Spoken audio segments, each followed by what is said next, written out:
Instructions from the Other House, written and read by Abi Hynes. The horrible thing hadn't happened yet, so Hugh made himself his usual breakfast, then settled himself in his chair to tackle the pile of mending. He was good at darning, and he took pride in joining the old wool to the new, with stitches that were almost invisible unless you knew what you were looking for. It was a Vicky day. His daughter-in-law Meredith arranged her weekly visits, and she and Thomas paid her by direct debit so they never had to actually talk to her. She talked to Hugh, though. She was from Slovakia, but she'd lived in Manchester since she was 14. At first, Hugh had worried about her coming and tried to do all the cleaning before she got there so she could go home early if she wanted to. But Vicky found jobs to do no matter how clean he thought the house was. And after she'd done her hour and a half, she would accept a cup of tea and 2 custard creams, and they would sit down at the kitchen table and look out at Hugh's overgrown garden with the beautiful old beech tree at the bottom of it, and she would tell him things about her life and encourage him to gossip about the neighbours. The horrible thing hadn't happened yet, so Hugh looked forward to those 20 minutes all week. The horrible thing hadn't happened yet, so the hardest part of Hugh's routine was waving goodbye to Vicky from the big bay window until she was out of sight. The world beyond that window had started to feel frightening. Hugh's house was at the end of a quiet lane with no through traffic, but that evening when he turned the TV off and heaved himself out of his chair to go to bed, he heard a gang of teenagers whirring past his window on bikes with their hoods up. Even from his bed he could hear them, loitering underneath the railway bridges. They were howling like wolves. When he heard that, Hugh decided that the world wasn't for him anymore and resolved to stay inside his house. So he only learnt he had new neighbours when he caught a glimpse of them. A boy of about 5 and a girl a few years older playing by the hedgerow. He'd been hearing them, he realised, for a week or more. Their laughter had spilled in through the walls in little snatches, and their footsteps thudding up or down the stairs had rattled his crystal glasses on their shelves. Good, he thought, as he watched the 2 of them stooping to poke at something in a puddle with a stick. It would be nice to have a family next door. Their noise would make Hugh's own house feel less lonely. All that weekend, Hugh's basement door would not stay shut. He kept nothing down there now, not after the most recent flood, and he'd given it over to the damp and the rats. Vicky would have said the wood was only warped. It was just an old house. But still it gave Hugh a niggling sort of feeling, something like an itch. After the basement door came the other things. The bathroom window kept closing when he was sure he'd cracked it open for the mildew. The hot tap kept dripping scalding water. Little flecks of yellow paint kept appearing in the kitchen and reappeared even after he'd carefully scrubbed them off.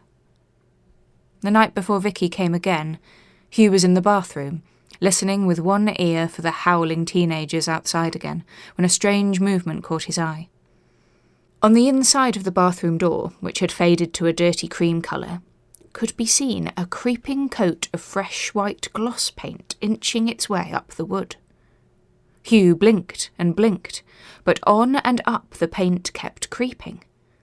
He scrabbled in the cupboard under the sink and found a pencil, wrote his name near the top of the door and watched it vanish, all but the H, which was still just about visible beneath a lazy brushstroke. He would have told Vicky everything. But the horrible thing happened later that night, and he never got the chance. The year they moved into the new house, both Lauren's children stopped sleeping. For the first few nights, Lauren didn't mind. She sang to Georgia and let Billy fall asleep with his little fingers woven into her long plait of hair, and she remembered when they were babies, when it had just been them and her through those long, soft nights. But after a week, she was exhausted. She installed night lights and weighted blankets and white noise machines in both their bedrooms. After a month, she was an expert in sleep hygiene and REM patterns, but she still had 2 hollow-eyed children who woke at 45 to 90-minute intervals, calling for her through the unfamiliar corridors of the new house, shrieking and threatening to wake Ollie if she didn't reach them fast enough. These disrupted nights went on and on and on. Averaging 3 hours of broken sleep, Lauren felt like all her edges were raw. This move had been her idea, and she'd believed so fiercely that her family would be happy here. But when she asked her children what it was that kept them up at night, they both told her the same thing. The house wakes us. The first instruction came on a postcard of Levenshulme, the old kind you used to be able to buy at the post office. It had no stamp on it, and it was addressed only to the new neighbours. Lauren found it, propped against the mirror on the hall table with the gas bill. "Welcome," it said, and then, in capitals, "Be careful. Don't play too near the ditch. Your neighbour, Hugh." "Do you know which house that neighbour lives in?" she asked Ollie that evening. They were decorating at night when the kids couldn't try to help, but it meant she had to hold a torch for him while he got into the corners. "What neighbour?" "Hugh, the one who sent the note about the ditch. We should go round and introduce ourselves." "There isn't a ditch on this street," said Ollie, dripping yellow paint on the freshly laid kitchen floor. Whenever Ollie came home, the house was bright and bustling and cheerful. She wished he could feel what she felt when the children were at school and nursery, or when they woke whimpering in the middle of the night. Her favourite purple mug kept going missing. She'd hear taps dripping so loudly she couldn't think straight, but then she'd go and find the sink was bone dry. The previous day, Georgia had gone down to their beautifully renovated basement and come back inexplicably filthy, with the bottom 5 inches of her trousers soaked through with freezing, dank water. When Lauren questioned her, she said, "The house told me to go downstairs." Because she was lonely, and because it seemed like the neighbourly thing to do, Lauren wrote back to Hugh. "Hi, we're your new neighbours, Lauren and Ollie. Thanks for the warning about the ditch. Do pop over for a cup of tea sometime." Ollie took up gardening. He was always digging or clearing or stripping something with one of his growing collection of trowels and forks and electric gadgets in their black and orange cases.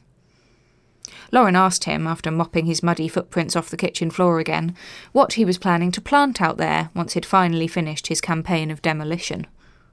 "I've no idea," he said, as though the act of destruction had been an end in itself. Lauren wished for trees and picked out some saplings at the garden centre. They looked unimpressive in their big new garden, which was otherwise all mud now. She felt sorry for them, and sorry for herself. Sorry that she had uprooted them all and come to this wasteland where there were no mature trees to shelter them, and her children didn't sleep, and the lane was so isolated and poorly lit she couldn't go out alone after dark. One night, she was woken by a scream. Georgia was fast asleep for once, but Billy wasn't in his bed. Lauren padded barefoot through the house, calling for her son. Downstairs, all the doors and windows were still locked, and the kitchen had that grey, middle-of-the-night feeling.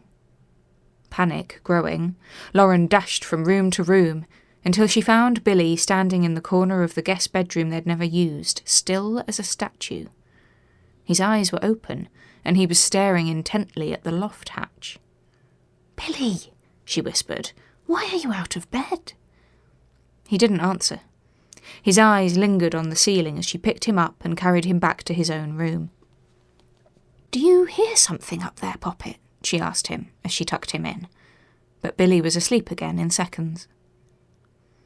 Hugh's next postcard was from Greece. It was yellow with age and soft at the corners. An illustrated woman with her breasts spilling inappropriately out of a blue and white dress, carrying a basket of bread and looking wistfully at the sea. "Hello, Lauren," it said in his neatly ordered letters. "I hope you're settling in. Don't keep anything in the basement, as it floods a lot here. I've had squirrels in the attic sometimes, worth a look." Ollie was digging in the garden the next day and let out a shout, the kind a child makes when he's hurt himself, all alarm before the real pain comes. Lauren ran outside to see her husband shoving both their children backwards. The earth, where Ollie's spade had just been, had collapsed into a cavernous hole into which soil was tumbling and tumbling into apparently never-ending dark, from beneath which, in whatever sunken place existed a few 100 feet below them, came the sound of rushing water. "The ditch," said Georgia, wide-eyed with excitement. "Mummy, Hugh said there was a ditch." Hugh never did pop over, but Lauren hadn't really expected that he would. Every few days, Lauren would come home to find a note from him waiting on the hall table, propped up against the mirror. Every few days she would scribble something back, and leave it on the mat by the shoes where Ollie couldn't miss it, for him to push through Hugh's door on his way to work. She still didn't know which house he lived in, but Ollie must have known because her letters kept disappearing and Hugh's kept arriving. It made Lauren feel safer knowing that Hugh was close by. Hugh was the only one who understood the perils of this place they'd come to. The scream began to wake Lauren every few nights. Sometimes her children were awake and sometimes they weren't, but she knew that it wasn't either of them. And then, in the early hours of one morning, it occurred to her that it must be Hugh. My landlord is an estate agent, and I'm his ghost tenant. What this means is that for £500 a month I am essentially squatting in his latest renovation project, which is a massive house in Levenshulme that I could never dream of affording if it wasn't currently swarming with plumbers and electricians and plasterers who don't always knock before barging into my bedroom and never stick to the rule of not arriving before 8 a.m, and who constantly ask me if I'm brewing up, even though this is no more my house than it is theirs, and I'm the only one paying for the privilege of being there. Theoretically, all the major work on the house should be finished by now. Theoretically, this house belongs to my landlord's brother-in-law for legal reasons. Theoretically, I should have a working shower. Theoretically, I don't exist. I've never met my landlord, but sometimes I can tell he's been here because he disturbs things that the builders wouldn't touch. He turns the thermostat right down and squeezes all the taps so tightly closed that I have to wrap a tea towel round my hand to turn them on again. So when the instructions start appearing, I assume they're from him. "Careful, loose floorboard," the first one says, in chalk at the threshold of the back bedroom, the one with the view of the garden where a landscaper has just ripped out a lovely big beech tree because it cast too much shade. "Water very hot" is on a scrap of paper by the kitchen sink. "Open when you've used the shower" has been written on a Christmas wrapping paper label and tied to the handle of the bathroom window.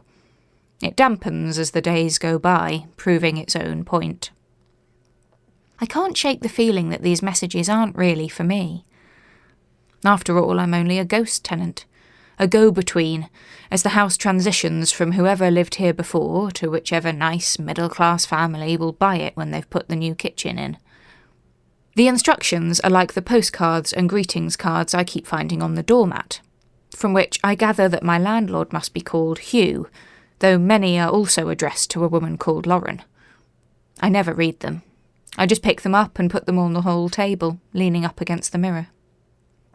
The thing is, I'm not a superstitious person, but I have felt something here that I wonder if my presence has disturbed, like the added friction of a set of keys dropped into a pocket that was already wearing thin. There are voices in the walls, even when all the tradesmen have gone home. Taps drip where sinks no longer stand, and I keep hearing the basement door slam even though they took it out last week. This morning, in a totally empty house, I heard someone else roll over in their bed. The night before that, I was sure I heard a scream. The lady next door isn't supposed to know I'm living here, but she catches me heading out and stops me for a chat. I lie. I tell her that I'm only visiting, let her believe that I'm related to my landlord. "Got it very cheap, didn't he?" she says darkly, "because of the horrible thing that happened." I don't ask what she means, even though I know she wants me to. When you have no choice but to stay somewhere, I reckon it's better not to know.